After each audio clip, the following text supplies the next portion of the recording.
பயத்திலிருந்து ஆண்டவராய் இயேசு கிறிஸ்து என்ன செய்கிறார்? ரட்சிக்கிறார். ஆமென். எதிலிருந்து ரட்சிக்கிறார்? மரண பயத்திலிருந்து. ஒரு முறை பாருங்க, ஒரு கப்பல் கடல்ல பயணம் செய்து கொண்டிருந்ததாம் பாருங்க. அந்த கப்பல்ல இருக்கிற கேப்டன் பாருங்க, அவர் ஒரு கிறிஸ்தவராம் பாருங்க. ஆனா இடையில பலவிதமான காரியத்தினால கத்தரை விட்டு தூரமா அப்படி இப்படியும் போயிட்டாராம் பாருங்க.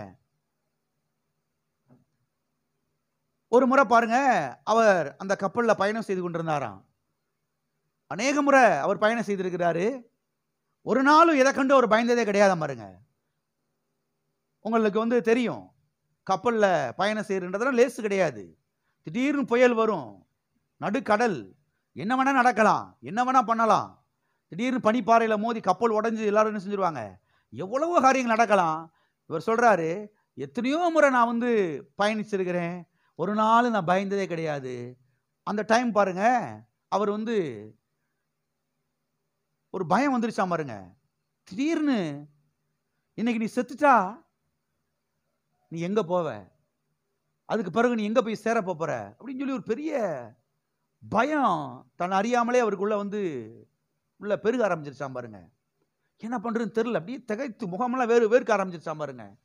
கேப்டனுக்கு ஒரு மாதிரி ஆயிடுச்சுன்னு சொல்லிட்டு அங்க இருக்கிறவங்க எல்லாரும் பாருங்க அவருக்கு உதவி செய்வேன்னு சொல்லிட்டு எல்லாரும் ஏதாவது உங்களுக்கு உதவி செய்யணுமான்னு கேட்டாங்களா? இல்ல, என்னை ஃப்ரீயா விட்டுருங்க, எனக்கு என்னமோ ஒரு மாதிரியா இருக்குது, எனக்கு உள்ள தெரியுது அடுத்து மரணம் சம்பவிக்க போகுது, என்னமோ நடக்க போகுது, அடுத்து நீ என்ன ஆக போற அப்படின்ட்டு. இருந்தாலும் உள்ளத்துல ஒரு யோசனை இருந்துச்சாம் பாருங்க. அப்ப திடீர்னு அங்க இருக்கிற உதவியாளர்கிட்ட கேட்டாராம், இங்க இந்த கப்பல்ல உங்களுக்கு தெரியுமில்ல, பெருசா இருக்கும், ரூமா இருக்கும், இங்க யாராவது பைபிள் வச்சிருக்கிறாங்களா? எனக்கு இருந்தா வாங்கி கொடுங்க, நான் படிக்கணும்னு விருப்பப்படுறேன் அப்படின்னு சொல்லி அவரு கேட்டாராம் பாருங்க. உடனே அவங்க சொன்னாங்களா, நம்ம கப்பல்ல ஒரு சின்ன பையன் பைபிள் வாசிக்கிறத நான் பார்த்துருக்கிறேன், நம்முடைய கப்பல்ல அவன் வேலை பார்க்குறான், அவன் ஏற்கனவே வேற நாட்டுல இருந்து அடிமையா கொண்டு வரப்பட்டவன், அவன் ரூம்ல இருக்கிறான், அவனுக்கு அந்த ரூமெல்லாம் கொடுத்துருக்குறான், அவன் அங்கே உட்காந்து பைபிள்லாம் வாசிக்கிறேன் நான் பார்த்துருக்கிறேன், அவனை வேணா பைபிளை கொண்டு வர சொல்லவா அப்படின்னு சொல்லி கேட்டாங்களா பாருங்க. உடனே கொண்டு வர சொல்லுங்க, அந்த பையனை என்ன செய்யுங்க, கூட்டிட்டு வாங்க அப்படின்னு சொல்லிட்டு கூட்டிட்டு வர சொன்னாங்களாம் பாருங்க. இவங்க போய் இந்த பையனுடைய ரூமை தட்டினாங்களா பாருங்க. தட்டினோடனே இந்த பையன் பைபிள் வாசிட்டு இருந்தானா உள்ள. உடனே உன்னை கேப்டன் கூப்பிட்டாரு வா அப்படின்னு சொல்லி கூப்பிட்டோடனே இவன் பயந்து நடிக்கிட்டானா பாருங்க. ஏன்னா கேப்டன் கூப்பிட்டாருனாவே ஏதோ தப்பு செஞ்சாதான் அடிக்கிறது கூப்பிடுவாராம் பாருங்க.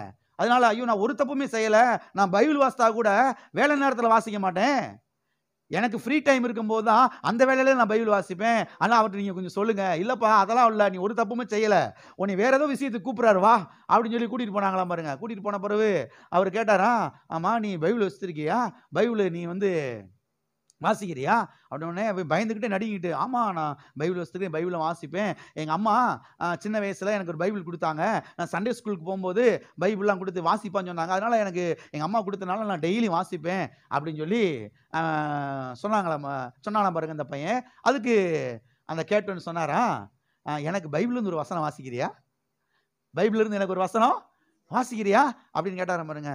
உடனே இவன் வேக வேகமா பைபிளை திறந்து ஏசாயா 53 அதிகாரத்தை திறந்தானாம் பாருங்க. திறந்தானா அங்க எழுதப்பட்டிருந்துச்சா, நம்முடைய மீறுதல் நிமித்தம் இயேசு காயப்பட்டார், நம்முடைய அக்கிரமங்கள் நிமித்தம் இயேசு நொறுக்கப்பட்டார், நமக்கு சமாதானத்தை உண்டு பண்ணும் தண்டனை ஆக்கினை இயேசுவின் மேல் வந்தது, இயேசுவின் தழும்புகளால் சமாதானம் பெறுகிறோம், இயேசுவின் தழும்புகளால் குணமாகிறோம் என்று அதை பாருங்க எடுத்து அந்த பையன் வாசித்து காமிச்சானா பாருங்க. வாசித்து காமிச்ச உடனே அவர் சொன்னார், கேப்டன்ப்பா இன்னொரு முறை வாசிப்பா, நீ ரொம்ப உள்ள என்னமோ ஒரு தைரியம் வர்ற மாதிரி இருக்குது, ஏதோ மரண பயம் நீ விட்டு போகிற மாதிரி இருக்குதுன்னு. உடனே திரும்பி வாசித்தானா பாருங்க. வாசித்த உடனே இன்னொரு முறை வாசி பண்ணார பாருங்க. இன்னொரு முறை வாசித்தானா பாருங்க. இந்த பையனுக்கு கொஞ்சம் தைரியம் வந்துருச்சான். இப்போ இவன் சொன்னானா, இந்த வசனத்தை எங்கள் அம்மா வேற மாதிரி வாசிக்கும்படியா எனக்கு சொல்லி கொடுத்துருக்குறாங்க, அந்த மாதிரி நான் போட்டு வாசித்து காமிக்கவா சார்? வாசி வாசி எங்க வாசி, உங்க அம்மா உனக்கு சொல்லி கொடுத்தது மாதிரி அப்படின்னு சொன்னோடனே வாசி காமிச்சானா பாருங்க. இந்த இடத்துல எங்க அம்மா என் பேரை போட்டு வாசிக்கிற மாதிரி எனக்கு சொல்லி கொடுத்துருக்குறாங்க, நான் வேணா வாசிக்கவா அப்படி? அங்கே வாசி, அவன் பேரை போட்டு வாசித்தலாம் பாருங்க. வாசித்து முடிச்ச உடனே இப்ப இவர் சொன்னார் அந்த கேப்டனு, என் பேர் இன்ன பேரு, இப்ப என் பேரை போட்டு வாசித்து காமிப்பா அப்படின்னு சொல்லிட்டு பேரை போட்டு வாசித்து காமிச்சானா பாருங்க.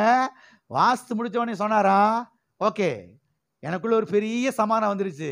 இப்ப நான் கண்ணை மூடுனா கூட பரலோகத்துக்கு நான் போய் சேர்ந்துருவேன், நிம்மதியா போய் நான் சேர்ந்துருவேன். எனக்குள்ள பெரிய இனம் புரியாத சமாதானம் வந்துருச்சுன்னு சொல்லி அவர் சொன்னாராம் பாருங்க. ஆண்டவரா இயேசு கிறிஸ்து யெகோவா யாஷா மரண பயத்திலிருந்து நம்மை ரட்சிக்கிற தேவனாய் இருக்கிறார். அந்த பையனுடைய பேரையும் அந்த கேப்டனுடைய பேரையும் கொஞ்சம் மறந்துட்டேன், எல்லாம் போட்டு வாசித்து காமிச்சிருப்பேன்.